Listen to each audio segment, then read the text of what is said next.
Valley attendant for today. I'm here to deliver your clothes. So, 1 piece of t-shirt, 1 piece of long sleeve, 1 piece of pants, and 1 piece of mahong. The processing was done at regularly place. So, ma'am, your total bill is only 500. So, would you like to pay in the cash or charge it to your room?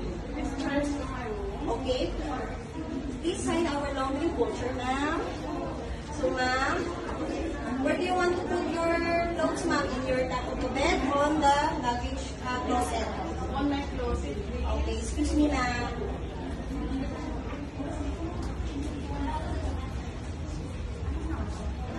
Okay, ma'am, there's anything can do for you, ma'am? Okay, can I have the laundry voucher, ma'am?